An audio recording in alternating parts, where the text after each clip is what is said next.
Saat saya masih kuliah, saya punya seorang teman dekat, sebut saja namanya Randy.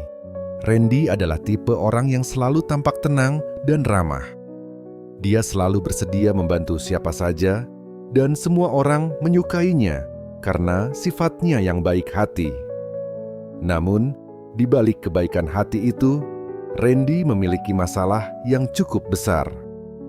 Dia sangat sulit mengatakan tidak dan selalu merasa nggak enakan kalau harus menolak permintaan orang lain.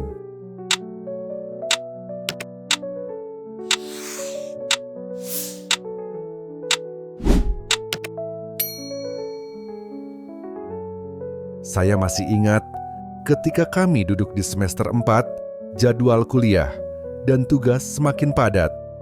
Tapi, entah kenapa, Randy selalu terjebak dalam situasi di mana dia harus membantu orang lain dengan tugas mereka, atau sekadar menemani mereka melakukan sesuatu yang sebenarnya tidak penting. Suatu hari, setelah kuliah selesai, Randy terlihat sangat lelah dan sedikit frustasi. Saya pun bertanya kepadanya, "Kenapa, bro? Kelihatan capek banget." Dia tersenyum lemah dan menjawab, "Ya, capek juga. Tadi aku lagi ngerjain tugas kelompok, tapi tiba-tiba diminta teman bantuin tugasnya.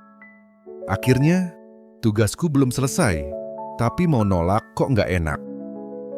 Itulah yang selalu terjadi pada Randy. Dia sering merasa bersalah jika tidak bisa membantu, meskipun itu berarti mengorbankan dirinya sendiri. Dia takut orang lain akan kecewa, atau menganggapnya sombong jika dia menolak permintaan mereka. Dan akhirnya, rasa nggak enakan itu membuat Randy sering kewalahan dengan tanggung jawab orang lain. Padahal, dia juga punya tugas dan kepentingan pribadi yang harus diselesaikan. Satu hari, Randy benar-benar merasa kewalahan. Dia bercerita kepada saya bahwa dia harus membantu 3 orang teman yang berbeda untuk tugas-tugas mereka. Sementara tugas akhirnya sendiri terbengkalai. Saat itulah saya bilang kepadanya, "Ren, kamu nggak bisa terus-terusan kayak gini. Kamu harus belajar buat bilang tidak. Nggak apa-apa kok menolak, asal tahu caranya." Randy pun mulai berpikir. Dia tahu bahwa rasa nggak enakan itu membuat hidupnya semakin rumit. Setelah banyak diskusi dan berbagi pengalaman, dia memutuskan untuk mencoba mengatasi masalah ini. Dia mulai dengan hal-hal kecil. Misalnya, ketika ada teman yang meminta bantuannya saat dia sedang sibuk, dia akan berkata dengan sopan, "Maaf, aku lagi fokus sama tugas aku dulu. Nanti kalau sudah selesai, aku coba bantu, ya." Dengan cara itu, dia tidak serta-merta menolak, tapi juga tidak mengorbankan waktu yang seharusnya dia gunakan untuk keperluannya sendiri. Ternyata, hasilnya jauh lebih baik dari yang dia bayangkan. Teman-temannya mengerti, dan mereka tidak merasa tersinggung. Randy mulai merasa bahwa orang-orang tidak akan membencinya hanya karena dia menolak 1 atau 2 permintaan. Dia juga belajar bahwa menolak dengan sopan tidak membuatnya menjadi orang yang jahat atau egois, tapi justru menjaga keseimbangan antara kebutuhan pribadinya dan orang lain.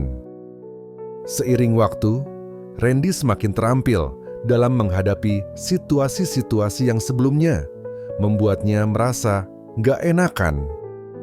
Dia juga menemukan cara yang lebih asertif untuk berkomunikasi. Daripada langsung menerima permintaan, dia belajar untuk menanyakan lebih dulu apa yang benar-benar dibutuhkan oleh orang lain, sehingga dia bisa memberikan bantuan tanpa merasa terbebani. Saya masih ingat salah satu momen ketika Randy benar-benar menunjukkan kemajuan. Saat itu, ada teman sekelas yang mendekatinya meminta bantuan untuk menyelesaikan tugas yang sebenarnya bisa dikerjakan sendiri. Biasanya, Randy akan langsung berkata, "Oke, aku bantu," meskipun dia sudah punya banyak pekerjaan. Tapi kali ini, dia dengan tenang berkata, "Aku rasa kamu bisa kerjakan ini sendiri dulu. Kalau ada bagian yang benar-benar kamu butuhkan bantuanku, kabari saja nanti." Bagi saya, itu adalah langkah besar. Randy mulai lebih menghargai waktu dan energinya sendiri, tanpa merasa harus selalu menempatkan kebutuhan orang lain di atas kebutuhannya. Dia juga belajar bahwa teman-temannya tidak akan marah atau kecewa hanya karena dia tidak bisa selalu tersedia untuk mereka. Rasa nggak enakan memang sulit diatasi, terutama ketika kita terbiasa untuk selalu menyenangkan orang lain. Tapi, seperti yang dialami oleh Randy, ada cara-cara sederhana yang bisa membantu kita mengelola perasaan tersebut. Salah satunya adalah dengan belajar untuk mengenali batasan diri sendiri. Randy menyadari bahwa dia juga berhak untuk mengatakan tidak tanpa merasa bersalah, terutama jika itu untuk menjaga kesejahteraan dirinya. Selain itu, dia juga belajar bahwa menolak dengan cara yang baik dan asertif bukan berarti dia mengabaikan orang lain. Sebaliknya, itu adalah cara untuk menjaga hubungan yang lebih sehat dan seimbang. Teman-teman yang baik akan mengerti jika kita sesekali tidak bisa membantu, dan mereka tidak akan menilai kita berdasarkan 1 atau 2 kali penolakan. Pada akhirnya, saya melihat bagaimana Randy menjadi lebih bahagia dan produktif setelah berhasil mengatasi rasa nggak enakan itu. Dia bisa lebih fokus pada tugas-tugasnya sendiri, tanpa harus terus-menerus khawatir tentang apa yang orang lain pikirkan. Dari pengalaman Randy, saya belajar bahwa penting untuk menempatkan diri kita di prioritas yang tepat, dan gak apa-apa untuk mengutamakan diri sendiri sesekali. Terima kasih telah menyimak video ini. Saya harap setelah mendengarkan pengalaman Randy ini, kamu bisa berhasil mengatasi rasa nggak enakan dan mulailah fokus untuk membahagiakan diri kamu sendiri, baru membahagiakan orang lain yang ada di sekitarmu. Jangan lupa like, komen, subscribe channel Zero Point, dan share video ini jika bermanfaat. Sampai jumpa di video selanjutnya.